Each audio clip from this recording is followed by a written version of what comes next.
Hi neighbor, have a Gansett. It's a good thing they switched to stay tab openers because it doesn't look like you've got a church key.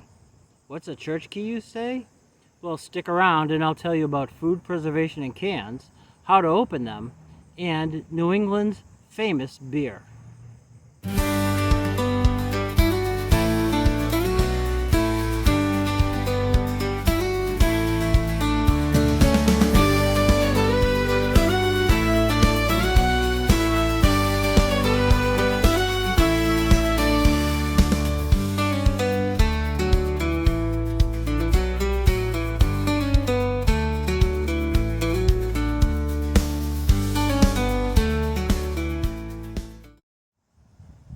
In my Making a Mess series, I show you how to make meals in the field using shelf-stable foods and your mess kit. Many of these are canned goods. Prior to the 19th century, meat, such as beef and pork, was preserved using primarily salt. The two methods most commonly used were dry cured and brined. The meat was then prepared with root vegetables, which also have a long shelf life, such as carrots, turnips, and potatoes, into stews. Salted meats can last for several months if properly stored, but maintaining that appropriate storage was difficult, especially if on the move, say, with an army. Napoleon Bonaparte wanted to be able to feed his soldiers without the concern of them being killed by anything other than the enemy. In 1795, he offered a prize of 12,000 francs to anyone who could provide a method of eliminating food spoilage for long periods, especially involving transport. Nicholas Appert took up the challenge.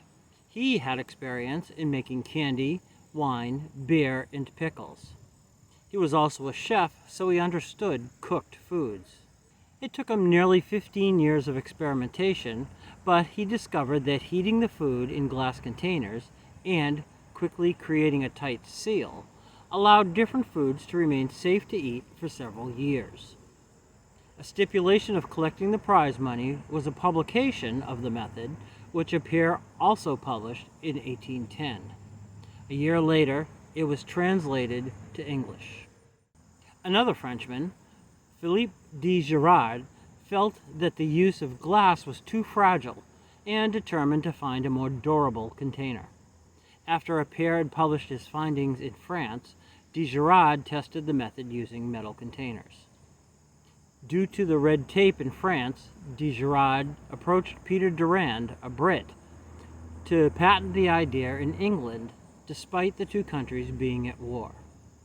It's unclear if the final patent issued by King George III to Durand in 1810 was actually his or de Girard's design, but it consisted of an iron canister lined with tin and soldered shut. The tin would prevent the food from being spoiled by rust from the iron. 2 years later, Durand sold the patent for £1,000 to Brian Donkin, along with John Hall and J.H. Gamble. Ascowaquesan means hello in the Narragansett language. The name Narragansett is believed to mean people of the small point. Point Judith in Rhode Island is such a place, but there are many areas around the southeastern New England states that utilize the name. This is especially true for the bay that stretches from Providence in the north to the Sakonnet River on the eastern shore, and the town which shares the bay's name to the west. Aquidneck Island is one of the some 30 to 40 islands within the body of water and runs through the center. At the southern tip is Newport, from which the longest suspension bridge in New England, the Claiborne Pell, stretches across Narragansett Bay to Jamestown, Rhode Island.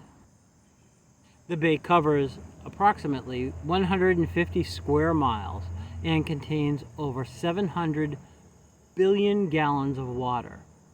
It is also the largest estuary where fresh and salt waters mix. The people of Narragansett worked the land and fished the area for around 30,000 years. The 17th to 20th centuries saw a decline in the tribe's position and stature, reducing lands and influence. It took many years of dedicated work, but in 1983, the Narragansett Indian tribe was recognized as a sovereign nation by the federal government. The current population stands at about 2,400 people, most of whom reside in Rhode Island. Brian Donkin and Company worked to perfect the process of canning food for preservation and even convinced Sir William Parry to include the canned foods on exploration of the Arctic in 1824.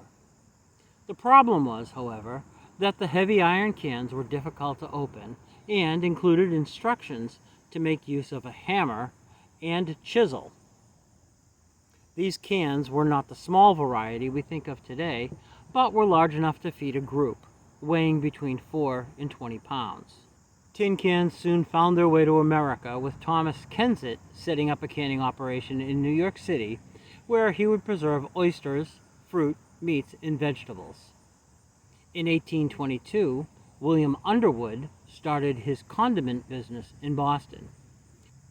He would package mustard, ketchup, and other pickled vegetables in glass jars for sale and export. In 1836, he switched from glass to tin canisters because glass manufacturers could not keep up with the demand.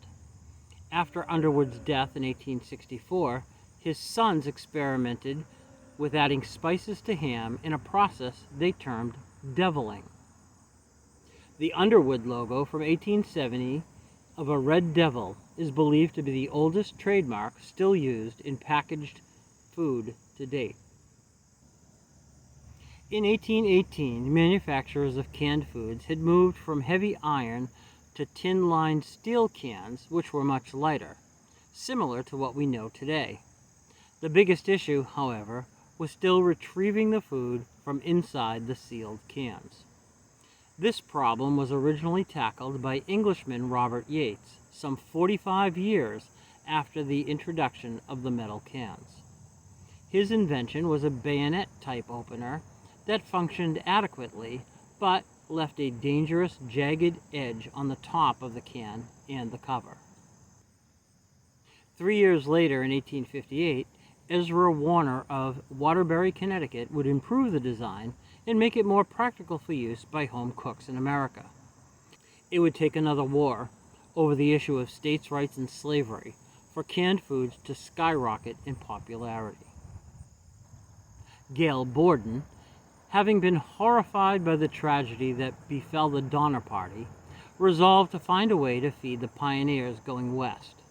His meat biscuits were a failure, but when he discovered a way to condense milk and keep it from spoiling, he was met with ultimate success. Civil War troops were introduced to this preserved condensed milk, and they brought the idea of it back with them home after the war. In 1870, William W. Lyman of Meriden, Connecticut, developed a circular can opener, but it was difficult to use and somewhat impractical. Beer, on the other hand, has been a New England staple since its earliest days. As a matter of fact, it's speculated that the Pilgrims wound up in Plymouth as opposed to the Hudson Valley because they ran out of beer. Fear not, however, the Native Americans shared their recipe for a weak beer, and the Pilgrims decided to hang around. Despite the difficulty in growing quality barley and the competition of hard cider, local breweries continued producing beer throughout the New England region. 270 years after the English set foot on Plymouth Rock, 6 businessmen of German descent, including Jacob Worth of the famous Boston restaurant bearing his name, believed they could make a better brew than the uninspired Pilsners being sold around America. Putting up $150,000, the original 6 formed the Narragansett Brewing Company and created their first lager in December of 1890. 14 years later, they were the largest producer of lager beer in New England. Then, the teetotalers convinced the U.S. government that beer was bad. And not just beer, all alcohol consumption, unless it was for medicinal purposes. Of course, one could argue that drinking alcohol had always been for self-medication, but I digress.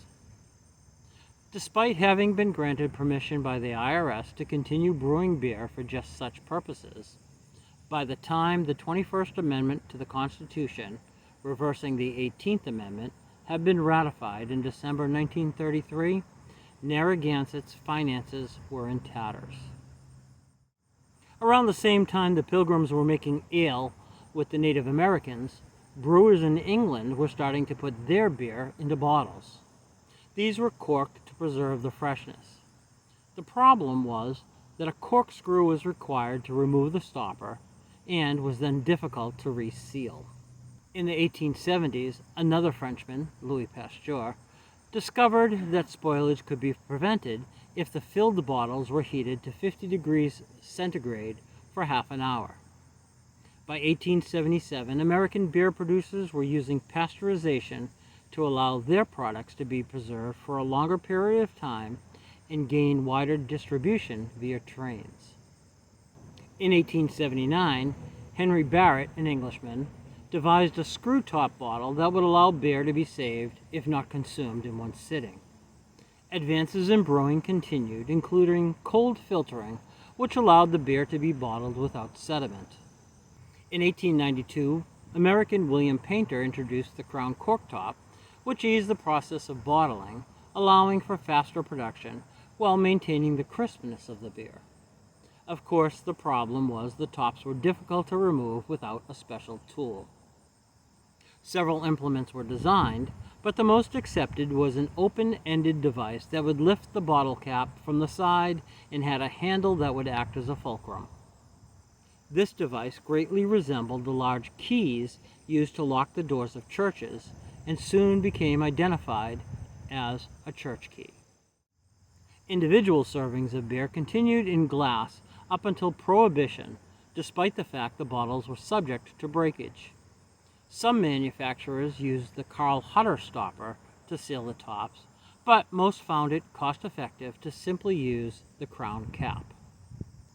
Food manufacturers also searched for an easier way to access the contents of their canned foods. One mechanism, developed by J. Osterhound, which was used until the 2000s, was the use of a key for canned meats such as corned beef. This key would be attached to the base of the can and would have a small opening that a tab on the can would slide through. The key would then wind around the outside, opening the base of the tapered can. However, most canning manufacturers were more interested in a less costly method to seal their cans, and maintained a separate tool was required. In 1926, Charles Arthur Bunker developed a can opener which used plier-like levers to hold the can, while the rotary blade was turned with a butterfly-type twisting handle. Other manufacturers developed different styles of can openers using this principle. In the 1930s, Ida Rhodes developed a device that mounted on the wall and swung away. He therefore called his company Swing Away. After World War II, the company, recognizing that wall space could be difficult real estate for modern kitchens, produced a handheld design that improved upon Bunker's mechanism using quality materials. That design is the basis for many of the swing-away hand-operated can openers of today. During World War II, the United States developed a small can opener to be included with sea rations, identified as the P-38, which lovingly became known as a John Wayne because of its toughness and durability. Toward the end of Prohibition, the Narragansett Beer Company, seeking financial assistance, reached out to competitor Rudolph Heffenreffer Jr., who owned the Heffenreffer Beer Company of Boston with his brother Theodore. Their father had started making beer in 1870, locating the facility in Jamaica Plain, just outside of Boston proper.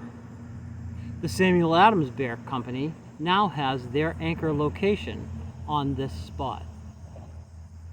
Rudolph decided that Narragansett Beer was a good investment, and eventually he became the CEO, leaving Heffenreffer in the hands of his family. He also had an interest in marketing and was intrigued by cigar store Indians. In the 1930s, he reached out to a then relatively unknown artist and author by the name of Theodore Geisel to create an image for advertisement that became known as Chief Gansett. That artist is better known by his pen name, Dr. Seuss. Following the repeal of Prohibition, beer was put into cans in the belief that it would, like canned food, preserve the contents better and minimize loss due to breakage. Many breweries used a cone-shaped can that was closed with the familiar crown cork and allowed the use of a church key. But other companies moved to a flat-top can, which would allow for stacking. Of course, these also required a special tool to open the can, and thus was born the pointy end of the church key can opener.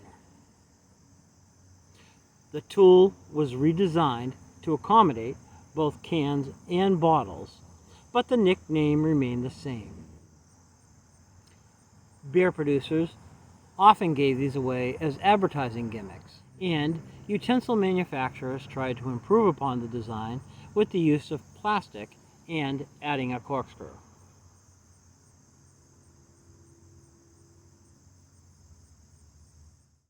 Following World War II, the Narragansett Brewing Company began a different ad campaign. They started out initially with the Boston Braves, but eventually signed on with the Boston Red Sox, and the beer was served at Fenway Park until the 1970s. Anyone growing up in New England during this period is probably familiar with the catchphrase, "Hi neighbor, have a Gansett." In 1965, Heffenreffer closed and was taken over by Narragansett. In the same year, Falstaff Brewery approached Narragansett to buy the company for $17 million. Due to antitrust concerns by Rhode Island and U.S. government, that sale took 9 years. In 1975, Narragansett, under Falstaff, concluded its association with the Boston Red Sox. Dark days were to come for Narragansett Beer. Innovations continued with both beer and soda cans, including the introduction of the pop top or pull top in the 1960s. In a period of less than 10 years, this simple modification to opening beverage cans virtually eliminated the need for church keys. However, many fruit juices and other beverage drinks in larger cans still required the use of the beloved flat metal tool. Change came again in the 1980s when soda and beer manufacturers moved from the pull top to the stay tab for opening cans. For a period of time, beer manufacturers tried switching to plastic bottles, but the public never embraced these containers, claiming that it changed the flavor of beer. Places such as golf courses insisted that breweries make beer available in cans so as to eliminate the possibilities of broken bottles at their facilities. Many craft breweries determined that using aluminum cans was the only way they would sell their product. In 1975, Narragansett saw a slight uptick in interest following the release of the movie Jaws, when Captain Quint crushed a can of Gansett aboard the Orca after finishing the contents in one gulp. Falstaff of St. Louis, Missouri, celebrated the bicentennial with the nation in '76, but continued to falter through the 1980s and 90s, and was eventually purchased by Pabst. It was during this period that the brewery in Rhode Island was closed, manufacturing moved out of New England, and the workers unemployed. In 2005, however, there was a resurgence in interest of the Narragansett name by several Rhode Island investors, including Mark Hollendrung, who is the current president of Narragansett. This group decided to purchase the rights to the name from Falstaff Pabst and began brewing lager once again in Rhode Island. In 2021, the Narragansett Beer Company opened its new brewery facility in Providence, Rhode Island. 2005 was also the last year that Falstaff beer was produced. In the 1930s, electric can openers were introduced, but of course, using these when camping without electricity is impractical. Nowadays, many cans may be operated with a pull tab, removing the entire top and eliminating the need for any additional tool at all. I would be remiss if I didn't make note that many multi-function tools, including Swiss Army knives, come with a bottle opener and a can opener, as well as a corkscrew. Likewise, many swing-away handheld can openers contain a bottle opener, and, although almost never used, it pays homage to the original crown-top opener known as a church piece. Thank you for watching.